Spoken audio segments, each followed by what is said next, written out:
iHeartRadio presents Podversations, a weekly discussion with the biggest names and influencers in podcasting. Hello and welcome to the iHeartPodcast Speaker Series. It's good to be with you again. As you know, every week we like to get together with some of our favorite podcasters, producers, thinkers, talk about where the industry is going, talk about where their shows have been. And we're really excited about today's conversation. It's a pretty rare opportunity to talk to the host of a show that has been out in the world for over a decade now, but that's exactly the case for Stuff Mom Never Told You. So today we're going to be talking to two of the fantastic hosts from that show, Annie Reese and Samantha McVeigh. Annie, Samantha, good to be with you. Thanks for joining us. Thank you so much for having us. Yes, it's a pleasure. Like I was saying, it's it's got to be a strange thing to be the host of really one of the original podcasts out there. Now we're pretty fortunate here at at iHeart, and of course part of Stuff Media originally that was acquired by iHeart, hosting so many of these fantastic shows that have been around for over a decade or so. But Annie, you've been part of the company. You weren't hosting this show originally, but you've been part of the company from those early days. Maybe let's go back early on and talk a little bit about your background first.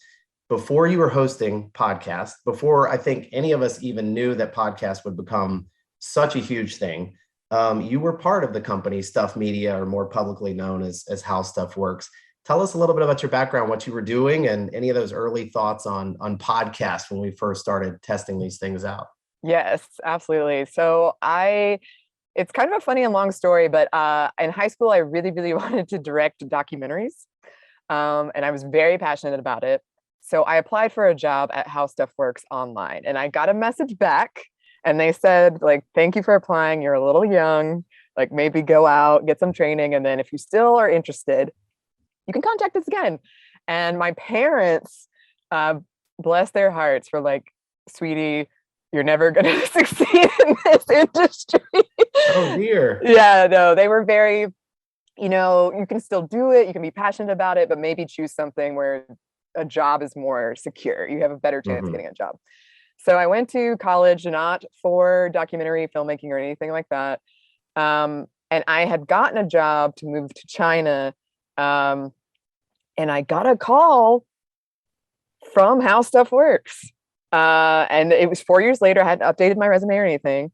And they said, we want you to come in for a job interview. And my parents were like, yes, please don't move to China. Go to this job that is located in Atlanta near us. And I thought I would never get it.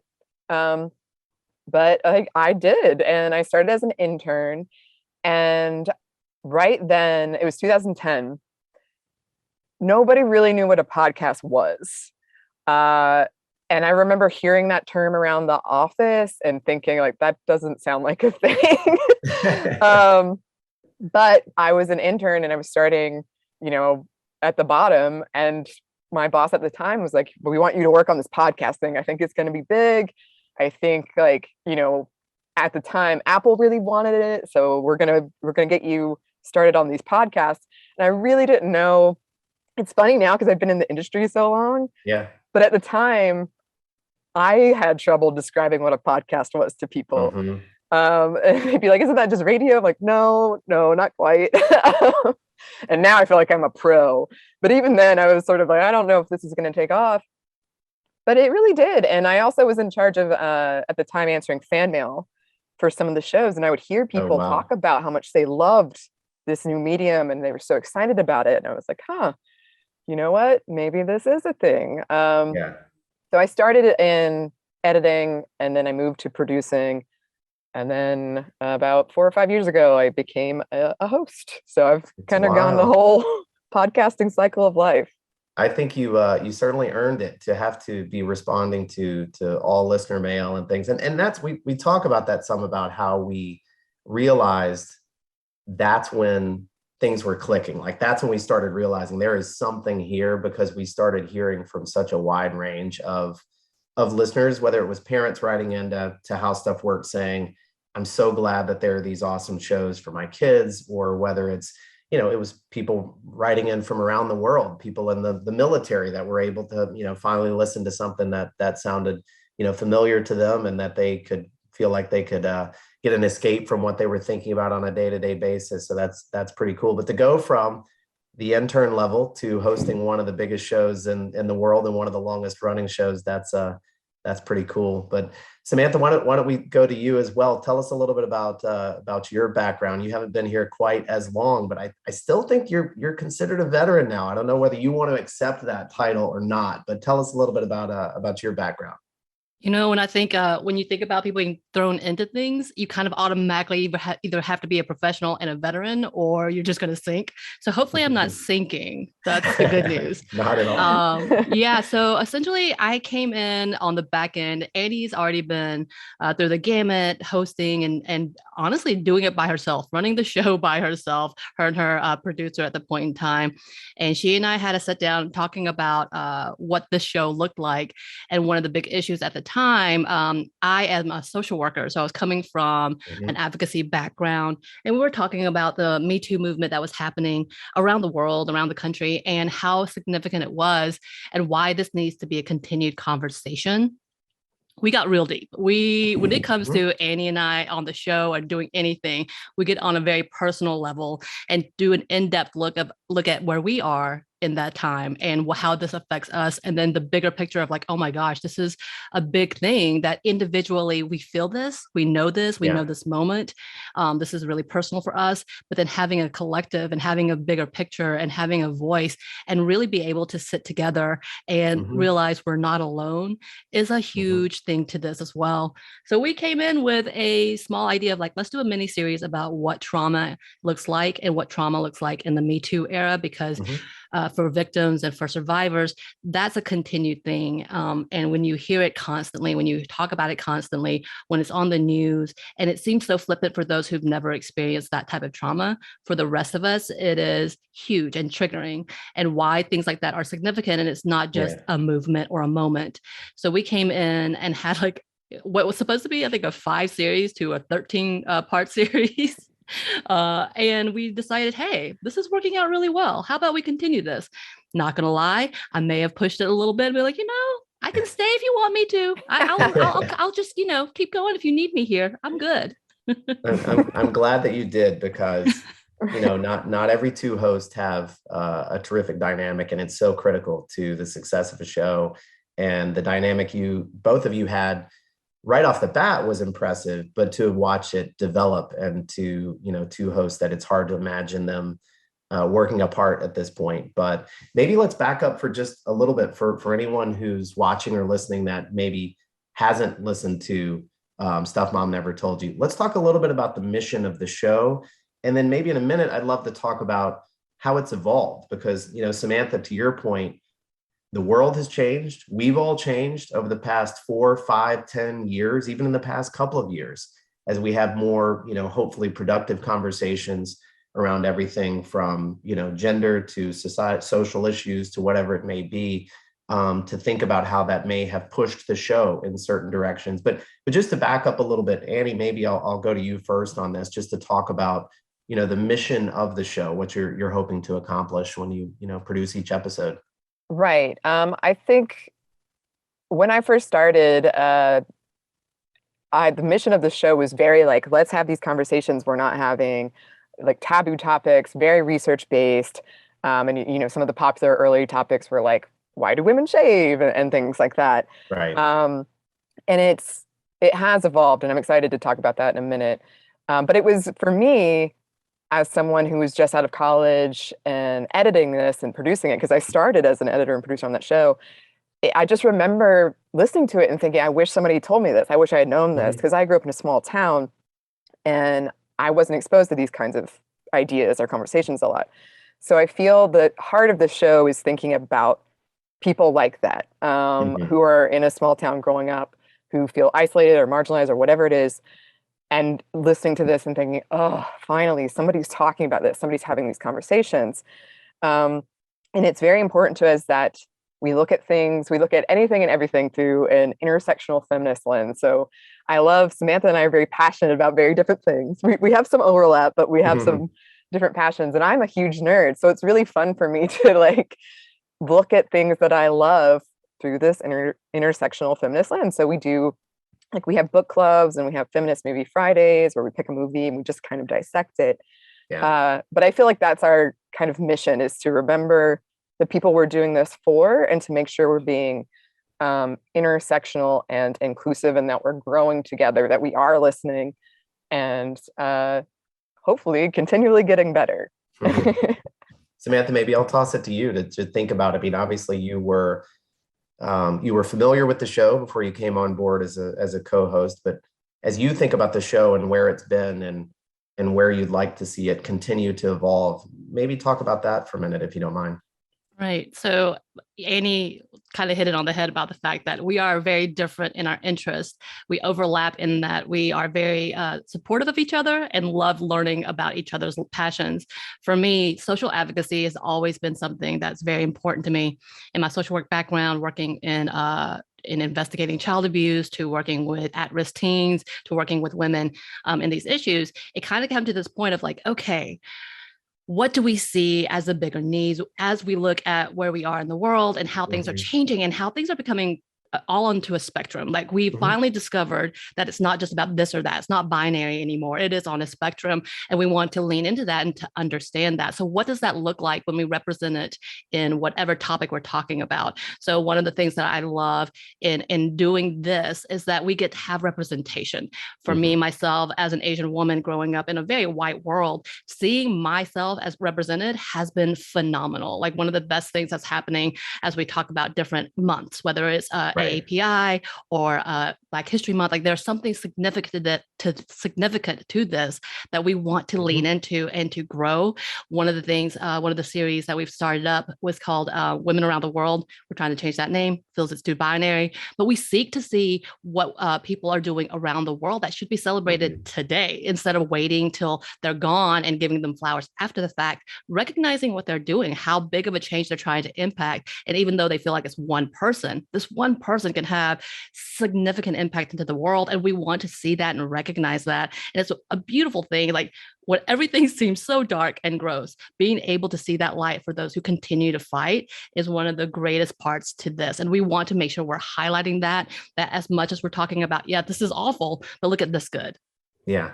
Yeah. No, that's really helpful. And it's interesting to have come on board to a show for both of you that has existed with, multiple previous hosts, the brilliant Kristen Conger and Caroline Irvin, who started the show originally.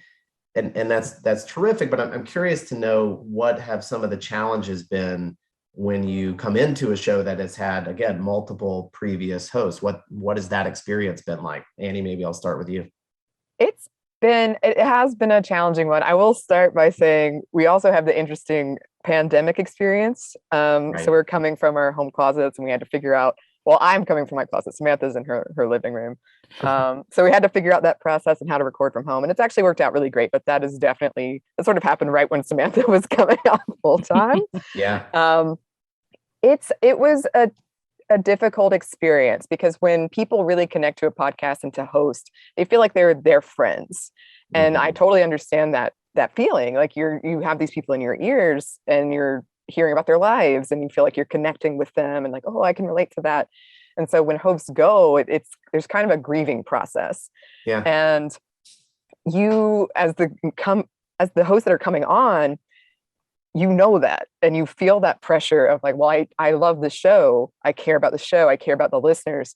And for me, at least, I won't speak for Samantha, but I got it in my head that I had to be like the past host.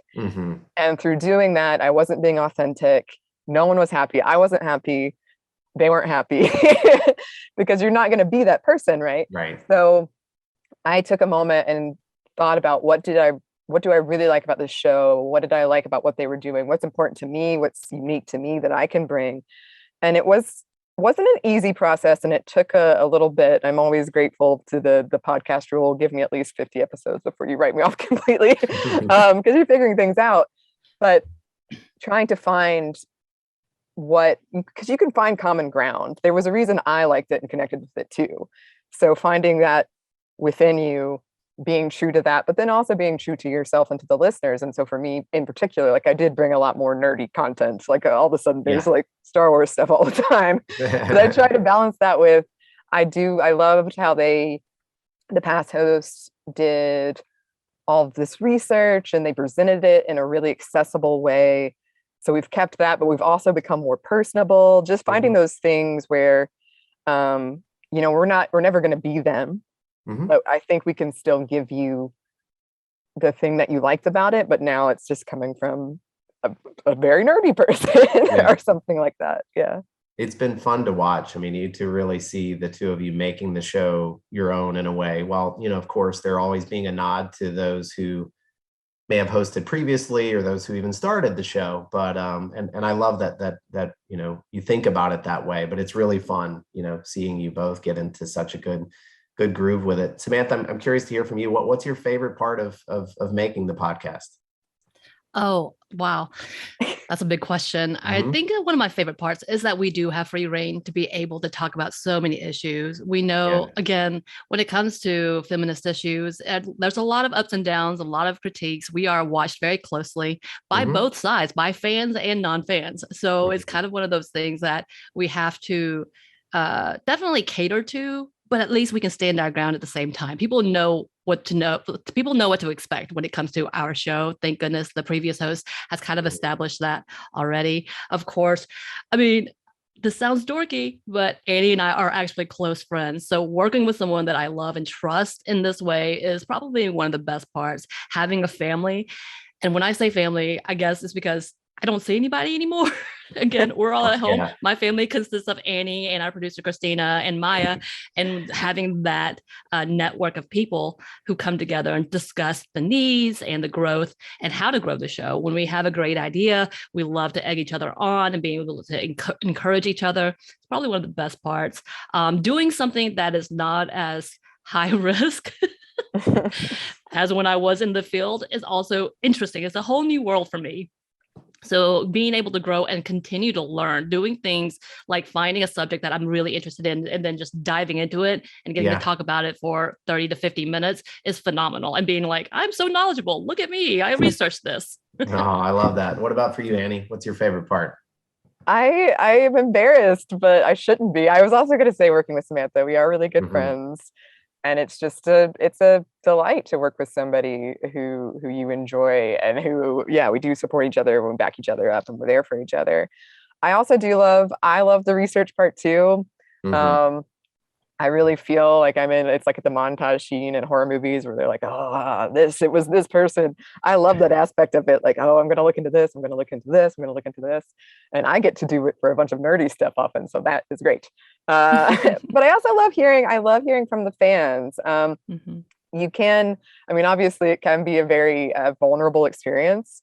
And sometimes you get those critiques and you take them so personally, but most of the time they're so kind and they're so giving with what they'll share with us. And it's definitely a moment where podcasting from home can feel very isolating. But you feel that connection, like, oh, here's another person who feels the same way I do, or thinks about this the same way I do, or they'll add something that I hadn't even thought about. And it's amazing. Actually, I'm glad that you said that, because that's something that we've talked a lot about over the past 3 or 4 years in terms of what listeners need. I know we hear from listeners all the time on several shows that we do.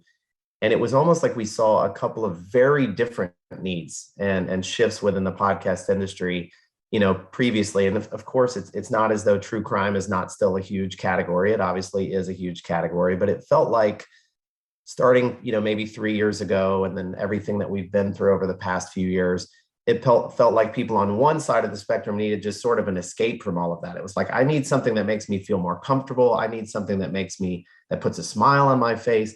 And at the same time, we also saw an audience that needed to sort of make sense of the world. And I feel like the two of you bring a little bit of both of that. I think for listeners to hear from you, there is that element of, okay, these are my friends. These are people that I know that I can go to for comfort and to hear from a few times each week.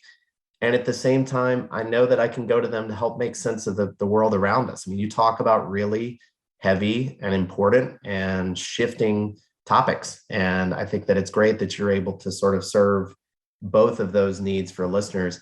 Is that something you think about when you're creating the show, or is it more like, no, we're just kind of doing our thing and hopefully listeners like what we do?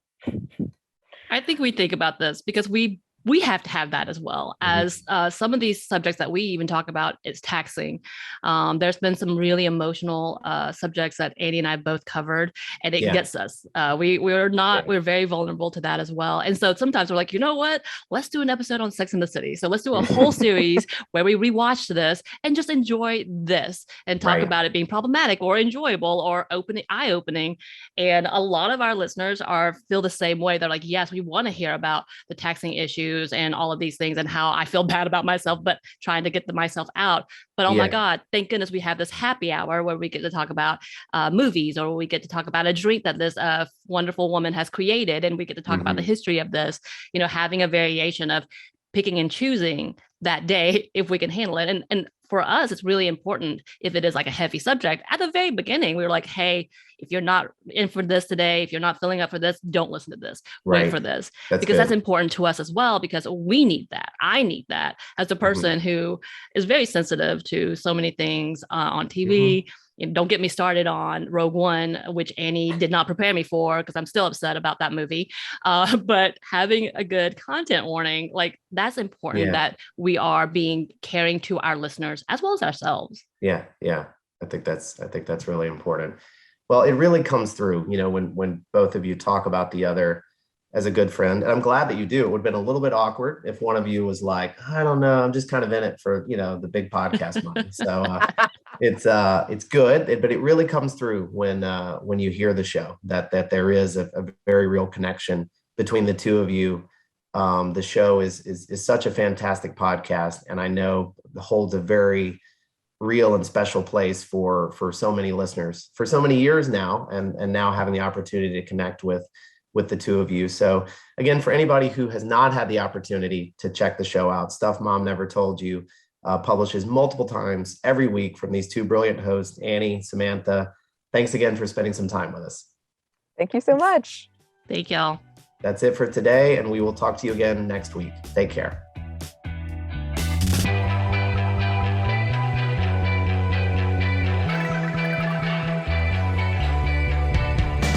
Podversations is a production of iHeartRadio. You can find more from the biggest names in podcasting on the iHeartRadio app or wherever you get your podcasts.